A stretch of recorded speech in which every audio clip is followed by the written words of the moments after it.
Hi hello నేనండి మీ అరుణాని. నేను ఈరోజు కొబ్బరి ఉండలు చూపిస్తున్నానండి. మనం శ్రావణ శుక్రవారాలు, ఆదివారాలు ఈ శ్రావణ మాసంలో కొబ్బరి చిప్పలతో మనకు ఎక్కువగానే ఉంటుంది కదా. మొన్న మాకైతే ఆదివారం సంబరం జరిగింది. ఆ సంబరానికి వెళ్ళినప్పుడు కొబ్బరికాయలు కొట్టామండి. కొబ్బరి చిప్పలు వేస్ట్ అయిపోకుండా నేనైతే వాటిని శుభ్రంగా కడిగి సన్నగా ముక్కలు తరుక్కొని, ముక్కలకు తరిగిన తర్వాత కూడా ఒకసారి కడగాలండి. కడిగిన తర్వాత కొద్ది కొద్దిగా నేనైతే మిక్సీలో వేసుకున్నాను. అదే కనుక మనకి కొబ్బరి తురిమేది ఉంటే దాంతో తురుముకోవచ్చండి. వెనకటి రోజుల్లో అయితే ఉండేవి, ఇప్పుడు ఎవరికాళ్ళు అవి ఉండట్లేదు. నేనైతే 2 గిన్నెలు అయిందండి. కొలత కోసం గిన్నెలో పెట్టుకున్నాను. అంటే సుమారుగా ఒక 10 చిప్పలు తీసుకున్నానండి. దీనికి గాను నేను ఒక 1/2 కేజీ బెల్లం, 1/2 కేజీ షుగరు 2 కలిపి తీసుకున్నాను అనమాట. తీసుకున్నాను. ఇలా మిక్సీ వేసేసుకున్న తర్వాత బెల్లాన్ని, ఈ కొబ్బరి తురుగుని కూడా కలిపి పెట్టేసేసాను అనమాట. కొంచెం లైట్గా ఒక టీ గ్లాసుడు వాటర్ జిమ్మాను. వీటిని బెల్లం సగం, పంచదార సగం అండి. మనం ఇలా కలుపుతాం, కొంచెం వాటర్ వస్తుందండి బెల్లంలో నుంచి, పంచదారలో నుంచి. ఇప్పుడు ఇది మంట లో ఫ్లేమ్ పెట్టుకొని చక్కగా గోల్డ్ కలర్ వచ్చే వరకు పాకం తేలే వరకు కూడా కదుపుకోవాలి. కాస్త మందపాటి ప్యాన్లో పెట్టుకోవాలి. పల్చడివి అయితే తొందరగా మాడిపోతాయి, అడుగంటేస్తాయి అన్నమాట. అడుగంటితే కొబ్బరికూర మాడిపోతుంది, అప్పుడు లౌజు సరిగ్గా రాదండి. నేనైతే కొంచెం మందపాటి గిన్నె తీసుకున్నాను. ఇక స్టవ్ ఆన్ చేసుకొని స్టవ్ మీద అయితే పెట్టేసి కదుపుతూనే ఉన్నాను. కాసేపటికి కొబ్బరి చక్కగా ఉడికిపోతుందండి. పంచదార పాకం వస్తుంది. 1 టీ గ్లాసుడు వాటర్ కూడా నేను కలిపి పెట్టేసేసాను అనమాట. ఇక సన్న మంట మీద పెట్టుకొని నిదానంగా కదుపుతూ అటు ఇటు తిప్పుకుంటూ ఉన్నాను, పని చూసుకుంటా. చక్కగా ఇదిగోండి కలరు ఇలా వస్తుందన్నమాట. కరిగే కొందికి ఇంకా కొంచెమే కరిగింది. అది కరిగే కొందికి కలర్ మంచి గోల్డ్ కలర్లోకి వస్తుంది. మనకి అయిపోయిందని ఎలా తెలుస్తుందంటే ఎడ్జెస్ అంచులు అమ్మటేనండి పంచదార పాకం గడ్డ కట్టేసినట్టు ఉంటుంది అనమాట. అయినా పట్టుకుంటే ఇలా రౌండ్ చేస్తే కూడా తెలిసిపోతుంది. ఫస్ట్ టైం చేసే వాళ్ళైనా చేయొచ్చు. కాకపోతే దీనికల్లా దగ్గర నుంచొని కదుపుతూ ఉండాలి అంతేనండి. లేకపోతే మాడిపోతే పాడైపోతుంది, ఊరిని అడుగంటిద్ది అనమాట. చాలా సింపుల్ అండి, పెద్ద కష్టమేమీ కాదు. చాలా సింపుల్ ప్రాసెస్. ఇదిగోండి దగ్గరికైతే వచ్చేసిందనమాట. కొబ్బరి చాలా ముదురు కొబ్బరి అండి, చాలా గట్టిగా ఉంది. ఇది దగ్గరికి వచ్చేసింది. ఇప్పుడు నేను ఇలాచీ కూడా దంచేసేసుకొని వేసుకోవాలండి. నేను వేరే ఏదో చేద్దామనేసి చెనక్కాయ గుళ్ళు అయితే వేయించి పెట్టుకున్నాను, కానీ అది దీని పర్పస్ కాదు.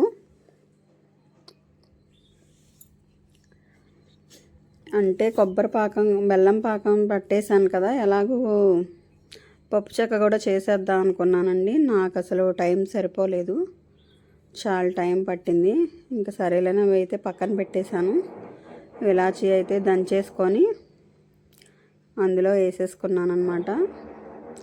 సువాసన బాగుంటుంది. ఒక 5-6 ఇలాచీలు వేసుకున్నానండి, మన ఇష్టం అది. లేదంటే కొంచెం పంచదార వేసి మిక్సీ అయినా పట్టేసుకోవచ్చు. నేనైతే దంచేసేసాను. దగ్గరికి వచ్చేసిందండి, ఉండ చుట్టేసుకోవచ్చు. అదిగోండి ఇలాచీ దంచేలోపే అడుగు కొంచెం అడుగు పడుతుంది. కదపపోతే అలా అడుగు పట్టేసిద్ది అనమాట, అడుగు మాడిపోద్ది. కదుపుతూనే ఉండాలి. ఇది అంతగా మించి కష్టమైతే ఏం కాదండి, కదపడం ఒక్కటేనమాట. అయిపోయింది కదా, పని పక్కకి వెళ్తే మాడిపోతుంది. దీనికల్లా మనం చేయాల్సింది కదపడం ఒక్కటే. చాలా సింపుల్గా ఈజీగా అయిపోద్దండి. పిల్లలకి స్నాక్స్ కింద కానీ పెద్దవాళ్ళైనా సరే రోజు ఒక కొబ్బరి ఉండ తింటే బాగుంటుంది. చాలా వేడిగా ఉంది. ఇప్పుడు నేను కాస్త నెయ్యి కూడా వేసుకున్నానండి, ఒక స్పూన్ అయితే.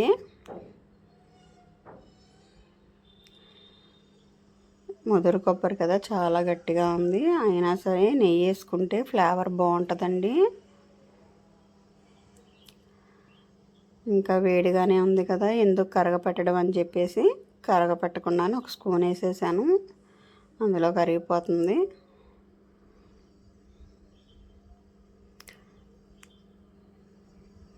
మళ్ళీ ఒకసారి మొత్తం కలుపుకున్నాను.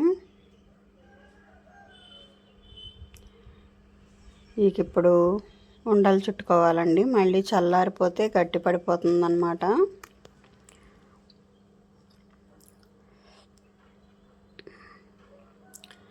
ఒక్క నిమిషం అయితే నేను వేడి ఆరనిచ్చానండి. చాలా వేడిగా ఉంది. చేతులు అంతా వేడి పట్టాలంటే కష్టం.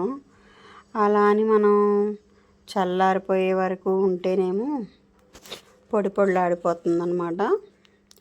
ఇప్పుడు మనం చెయ్యి తడుపుకుంటూ రౌండ్స్గా మనకి కావాల్సిన సైజులో బాల్స్ లాగా చేసేసుకోవచ్చు.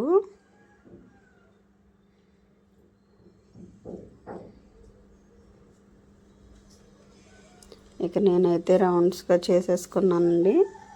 వేడి పట్టినంత మాటికి తీసుకున్నాను. ఈ కొబ్బరి ఉండలు అయిపోయేలోపు నా చెయ్యి ఎర్ర పడిపోయింది.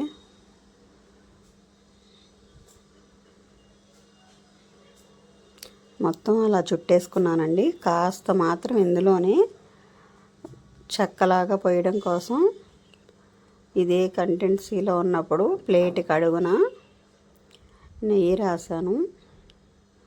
నెయ్యి రాసి అది కొబ్బరిని ఇదిగోండి ఇలా ఉన్నప్పుడు అంటే ముందుగానే కొంచెం తీసేసాను అన్నమాట. తీసేసి ఈ ప్లేట్లో పప్పు చెక్కలాగా ఇది 2 గంటలు పడుతుందండి ఆరాలి. ఆరిన తర్వాత ప్లేట్ మనం కొట్టుకుంటే చెక్క వచ్చేస్తుంది అన్నమాట. కొబ్బరి చెక్క మన పప్పు చెక్క టైప్లో వస్తుంది. మిగతావేమో బాల్స్లా చేసానండి. వీడియో నచ్చితే లైక్ చేయండి, సబ్స్క్రైబ్ చేసుకోండి. ఇంకా మీకేమైనా ఐటెం చూడాలి అని అంటే చెప్పండి, నేను చేసి ఫోన్లో పెడతాను.